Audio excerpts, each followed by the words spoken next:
Welcome to episode 255 of the Working Fans Podcast, where today myself and the man called Dave are sweating it out on a pre-holiday weekend.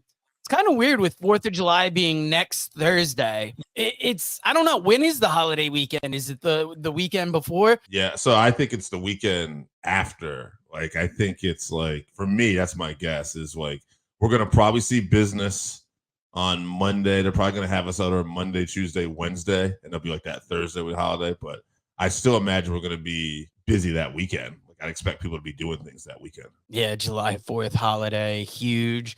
We pre-recorded last week, so you did not get our live reactions to Clash at the Castle. And this is going to be very interesting because I have watched none of this, especially when you are sweating it up like we are. You're going to want something that tastes good, gives you a little bit of a buzz, and hydrates you. And that is going to be Game Up Hard Hydration, our sponsor. I was so excited to get into this. I forgot about Game Up. But you're not going to forget about Game Up when you try those 4 great flavors. Dave, hit them with the lineup. We're talking about fruit punch. We're talking about orange. We're talking about lemon lime. And we're talking about grape. And guys, it's only 110 calories per can. So enjoy some low carb Game Up. Yeah, fill that cooler with some ice. Fill it with some Game Up and watch the replay of Clash at the Castle like I am going to. We've been talking a lot about these PLEs in different countries, the crowd really being responsive. What did you think of the Scottish crowd? Once again, absolutely phenomenal crowd. They make these events. I noticed the Saudi Arabian crowd, the last event, has even picked it up a notch too. They were usually used to be more of a quiet crowd, I think, but they've picked it up. They're singing the songs, they're doing stuff. But these European crowds, whether it's in Scotland, whether it's in France, they're always insanity. And you could look at boxing and MMA, and they are having the same success with these UK crowds. They're just absolutely bonkers, and it really adds to the events. Yeah, they love singing their silly little songs that I believe come from football, soccer to us Americans. But, they translate it. It works. I was surprised by the ladies tag championship changing hands. I believe when we did our predictions, we didn't think it was possible. Nope. I didn't think they would pull the trigger on that. And, what's funny was I had mentioned that the one thing that I thought would be interesting is because Alba Fire had recently lost her mother. And I'd wonder if they'd play up that story. They didn't mention it until after the fact, which I thought was interesting because, you're not really tilting the hand then at that point that they're really going to do something like that because far be it. Usually you'd expect WWE to milk things like that. And they didn't, they made it more of a feel good story. And they mentioned it after the fact. I'm shocked. I thought I know somebody online was even saying that they expected them to drop the titles on Raw this past week as we're recording this. And that did not happen either. So right now they're still champs for however long, and I don't know where they're going to go with Jade and Bianca. Hey, it's an interesting ride. You needed, I guess, it was good to get that one surprise and one hometown win. I believe we predicted this finish.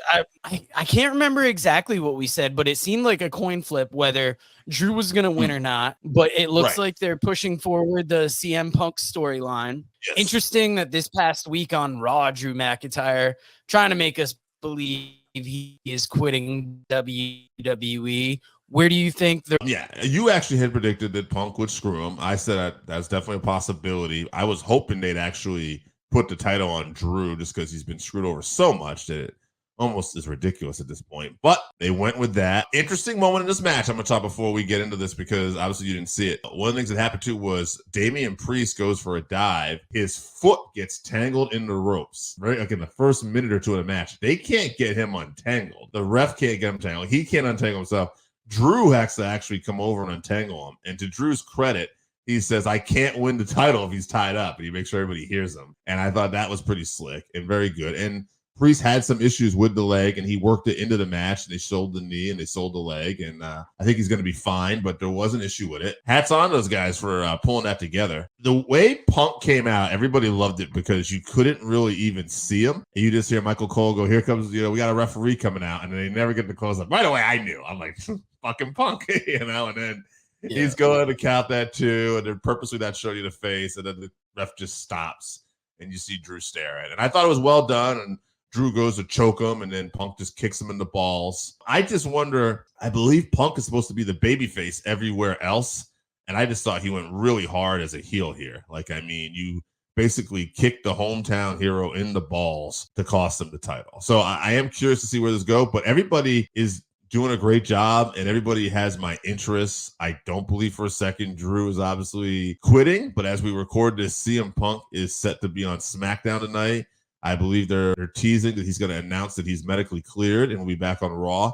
It does make me wonder if Drew will end up showing up there in Chicago. That's a very big possibility. I've been seeing graphics online about apparently they're doing something for the Bad Blood anniversary, WWE is. And I saw that some people are predicting Drew and CM Punk in a Hell in the Cell match. I believe I don't know if it's on the anniversary of the first one or doing the 20 years after or however many years after. So that could be a very interesting lineup. But yeah, I'll be most likely watching SmackDown tonight because you feel there's got to be a receipt there. Was there anything else from this event that really stood out in your mind? Obviously, the tag titles was going to be big. Yeah. Punk and McIntyre was going to be big. What did you think of the I Quit match? Because Cody Rhodes in an I Quit match, it's a very on brand for a Rhodes to be in a match like that. Yeah. Oh, for sure. Yeah.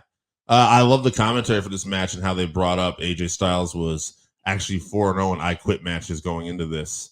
And they talked about his New Japan background, and they talked about his Ring of Honor background. And Ring of Honor and New Japan were both brought up what AJ brought up to Cody leading into this. And, and the NWA was brought up. So it was very interesting to see. I liked the match. I thought the match was good. I thought the finish was a little anticlimactic. Cody's threatening to hit him with the stairs when he's got him locked up, and AJ just quits. I don't know. They had done so much of stuff. I thought the stairs has been done enough in wrestling. I'm like, could have ended another way. Chad Gable didn't win the Intercontinental title. I think that was kind of something we were hoping too. Sami Zayn still has it. Obviously, they're still playing in this storyline with Otis and Chad. And then Chad was one of the people taken about the Wyatt Sicks, which we'll talk about. Overall, good show. Yeah, if you look at what happened with Gable at Clash at the Castle, that carried over to Raw a little bit. The Wyatt Sicks debuted, made the appearance like everybody heard they would at the end of the show. I saw clips of the replay of this. I didn't watch the whole segment, but I'm into it. I like everything they've done with the lead up. The QR code, similar to how they did with Bray Wyatt. It definitely feels in that spirit. Yep. And I'm excited to see, now that they've made their appearance, where they go from here. That's the big thing. The big thing is the follow-up. What do we do with these guys and girl? And how does this play into actual storylines and wrestling? Who are they going to feud with? Who are they targeting? Are they going to be more heels or faces? Right now, they're getting a very face reaction, obviously. But it will be interesting to see. And, are we going to have a tag team out of this? Or there's singles like, you have Joe Gacy, Dexter Lumis. Who else is in this? Eric Rowan and Nikki Cross. Nikki Cross, yes. And, of course, Bo Dallas. So, as Uncle Hal. It'll be interesting. I like there's a lot of, respect paid to Bray in this, too. Obviously, some of these are the characters from the Firefly Funhouse you can see. Cross almost looks like Abigail. Maybe that's who she's supposed to be. I think there's a rabbit here. There's all kinds of different things. So, hey, like anybody, I really enjoyed the finish, but of Monday, I should say, I really enjoyed the debut and the finish of how that all came about. But let's see what's next. Yeah, there was always a start and stop with Bray Wyatt, the Fiend character, like near the end there. And you got to wonder, was it Bray Wyatt? Was it the WWE? How will this play out? Because it's been highly anticipated. Right. It's been, I don't know. I was a huge Fiend fan, but I know there were some people that didn't get into it as much. So could it meet that public opinion where people want to like it at first, and then it just doesn't get that response over time? I hope they ride it out, because it is, it's a great tribute to Bray. Yeah. And I enjoy these characters. I hear some people saying they want it to be a little less supernatural. I want it to be whatever their vision is of it, and I hope it gets a decent run. Bray, from all counts and purposes, everybody loved, but was a very strong presence on the creative side. Had his ideas, was going to fight for his ideas. and maybe not necessarily back away from stuff. Vince McMahon, who was at the time there, we know how he could be creatively. So maybe now that we have like Bo Dallas and some of these other people working with Triple H, maybe that whole environment is going to lead to some really good creative, because you would think that, you know, everybody's going to probably be on the same page with it. Yeah, it'll be people less married. I want to say like to their like, because like you said, Bray was big on his ideas. Vince is a very hard-headed person. Maybe since it's two different mindsets coming together, and the ultimate point is to pay tribute to Bray, that they'll find like a middle and maybe be able to compromise on some things that like one side or the other isn't huge about, you know. They killed off half the locker room of Raw there, so we'll see. We'll see what happens next. And I'm speaking of killed and two sides getting together, episode 3 of Who Killed WCW was this week. It was the big Vince Russo episode. How did you like this one? I liked it. I liked it in the sense that I found it hard to turn away from this episode. Like, it was very interesting just watching back some of this old stuff. I didn't feel like, again, I learned anything per se. And there wasn't any clips I remember that really stuck out. Like last week, I talked about that C-SPAN one, which I thought was really good. But it was interesting to hear Russo just talk about how we brought the ratings up for a little bit and all this. You could tell he's very, you know, he's got his side of the story and he sticks to it the whole time. And I know there's been people that have said that, you know, the ratings weren't even actually up. And, you know, it was just fascinating to watch. You know, that was an interesting time in WCW period when you think about like David Arquette just ended up with the title. And it was fun to hear. And I've heard the story before that David Arquette didn't actually want the title. But what I thought was interesting was, and they pulled that one clip out of David Arquette saying, I shouldn't be the champion. Booker T should be the champion. That's where we ended up going with this whole thing. It's weird because when you talk about WCW in general, people like to talk about the bad creative tanking it. A lot of the times fingers get pointed at Vince Russo, and obviously he was going to be a figure in this. Going back to everything, it's hard to pin the downfall of a company on one person. Yeah. You know, even if it's Hulk Hogan's creative control or the way Eric Bischoff handed out money or, you know, Vince Russo. If you look at that, those are like the 3 big blames. There's other people you can put in there. And I will continually say that it's kind of that middle ground where everybody shares a little bit of blame. And it's wild that people talk about ratings as well, too, because you can look at ratings. And if you look at it for a minimal amount of time, it gives you a snapshot in time. You kind of have to look at it over the long haul and evaluate ratings from there. If we do it all the time with views, we put out a video, we see how many views it gets in the first day, then the first 3 days, and then the first week. And it's kind of hard to tell. You kind of can tell the success of a video over time. Not that we've had anything particularly pop off, but like we always say, it's something that works in life. You want to look at the big picture and not just take these little moments and evaluate everything by them. But I mean, Vince Russo definitely Vince Russo'd in this episode. I think Bischoff said it on, might have been the first episode.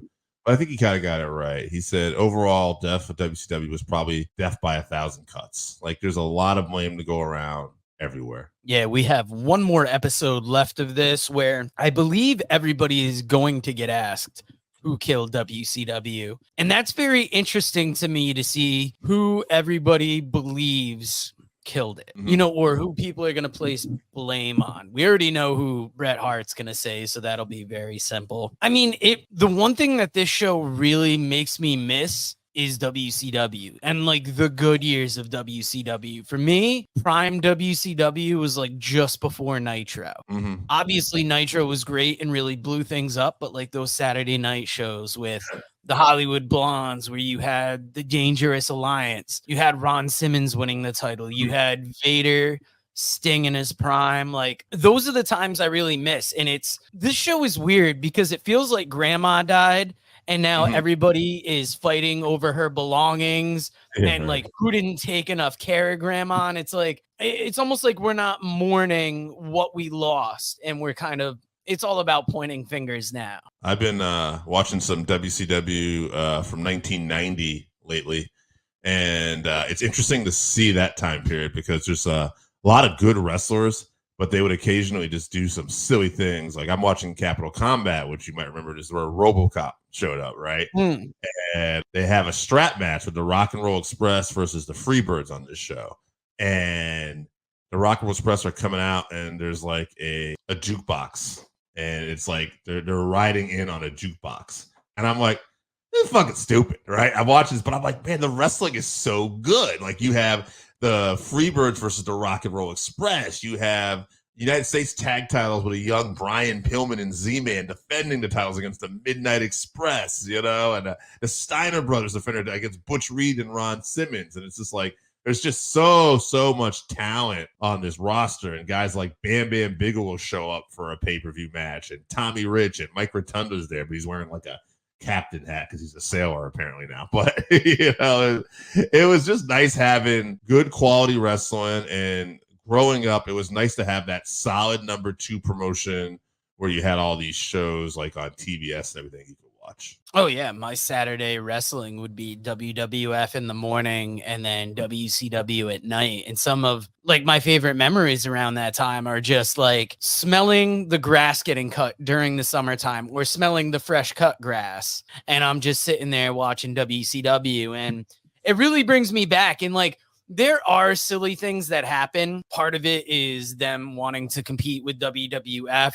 And part of it is just pro wrestling wanting to do something a little different, or, everything in pro wrestling you want to do to appear cool. And then somehow, like, whatever happens afterwards, it gets judged like, oh, that was cool as shit. Or like, that wasn't as cool. And speaking of cool, WCW. 2 of the biggest careers in pro wrestling, John Cena, Ric Flair, 2 of the best to ever do it. We're talking better career.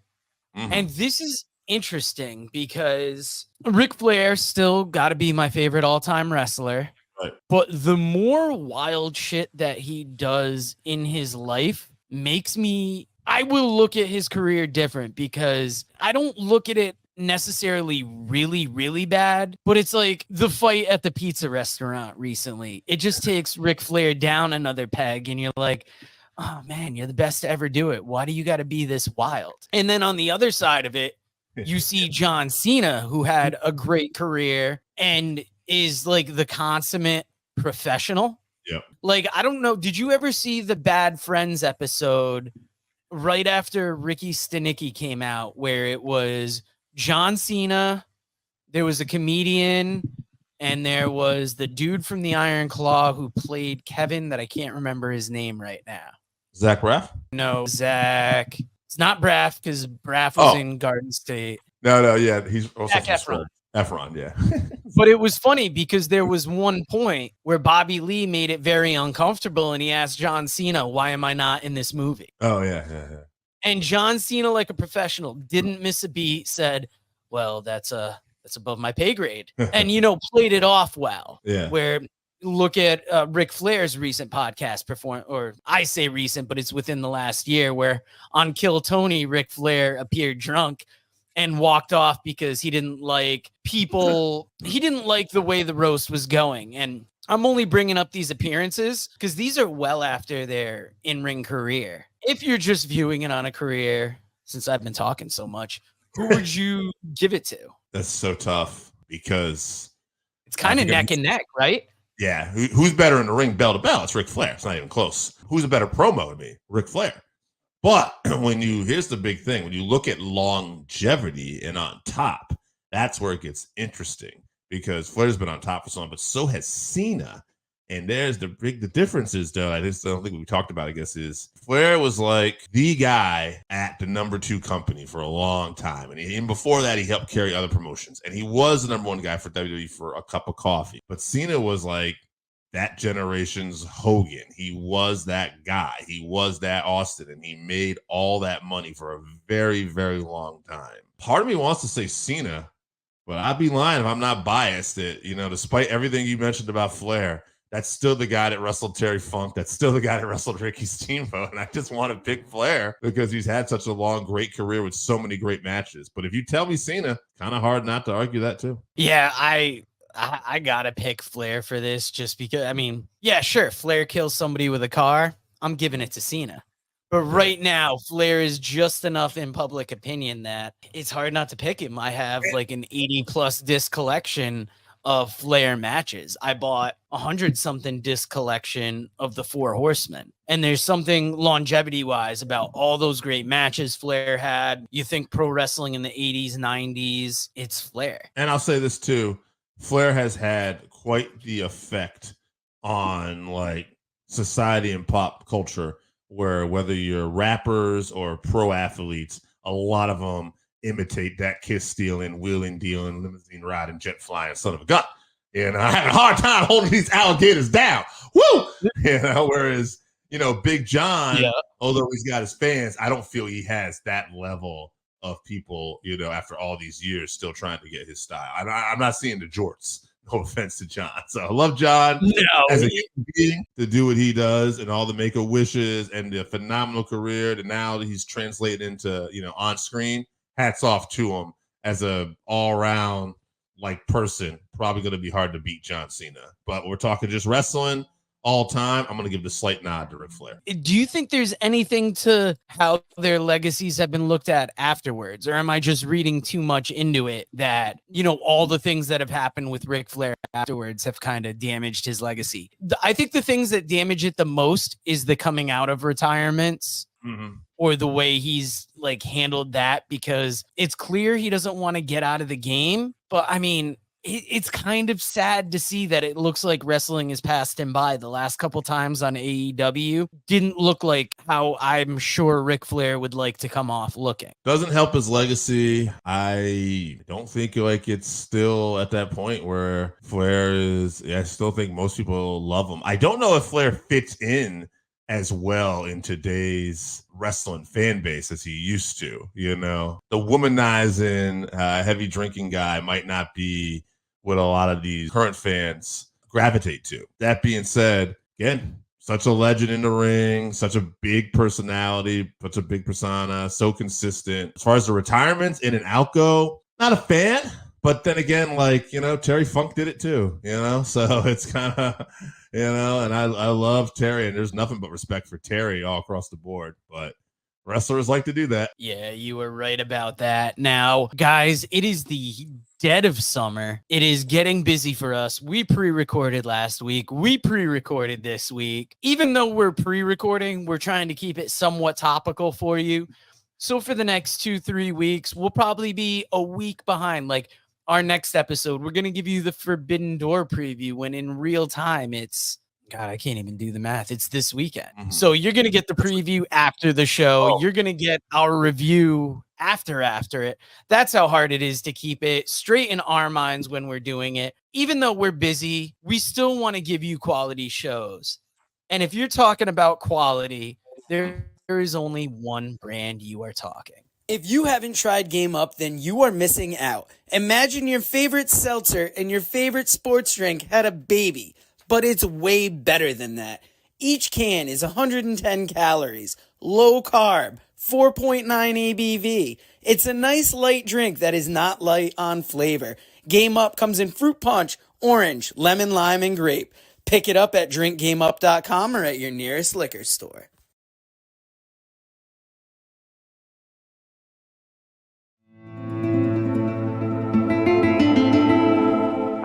All you got young wrestling fans out there, listen, Old Black Bart has got a book. It's called Wrestle. Black Bart. It's got some that good stories in there about some that good wrestlers. Read stories of Dusty Rhodes, the Von Erich, Scott Casey, Sergeant Slaughter, Roddy Piper, Mr. Fuji, Ron Bass, Bruiser Brody, Mike Davis, the Grappler, and many others. And I guarantee you one thing. That it'll be the best dadgum read you've had in a long, long time. Get your book today at Russellville.com or on Amazon. Russellville, it's where wrestling lives.